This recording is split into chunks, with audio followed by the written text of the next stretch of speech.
Hey, good morning, friend. Just a couple of days ago, we saw the passing of another 9/11. It was the anniversary of a time that none of us thought would ever happen in our country. And I always have a conversation with people around me on that day about where we were when we heard the news or we saw the news. And I don't know if you can remember where you were. I was just getting up in the morning. I got a phone call from somebody that said, you need to turn the television on. And I watched as the second plane crashed into the tower in New York City. And we heard the news of the plane being thrust into the Pentagon, and then later the plane that went down in Pennsylvania being connected to the others. And it was a horrible, horrible day. I remember the event. I remember the heroes, the first responders.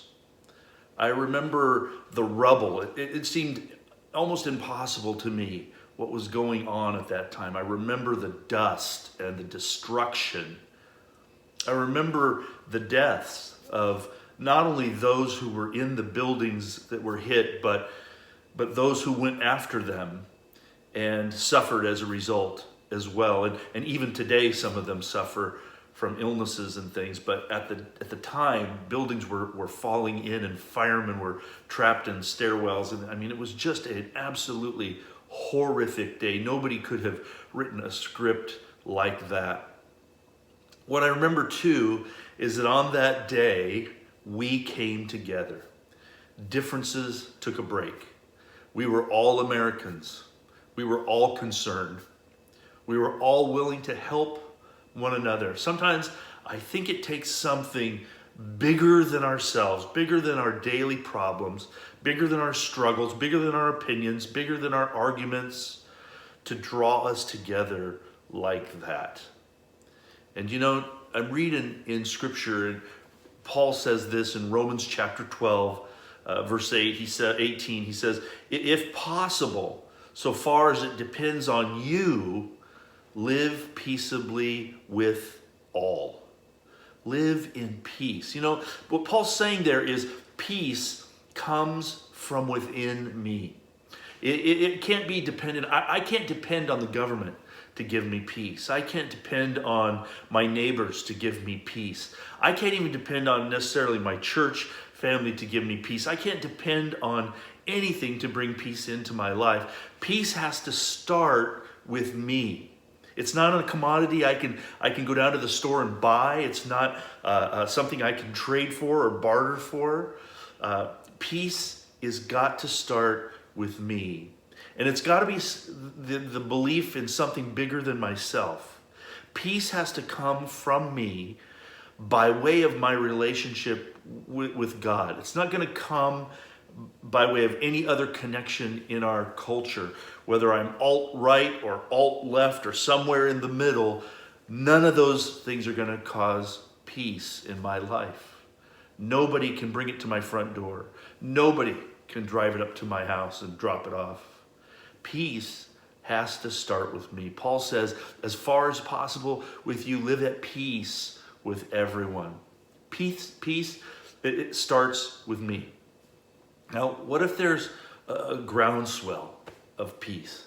What if a group of people just said, you know what? We're going to set aside all the things that separate us, and we're going to live at peace with one another. That would take some work on everybody's part, every individual's part and behalf. I have to be willing to say, I'm going to listen. I'm not going to talk. I'm just going to listen. That can bring peace into a relationship.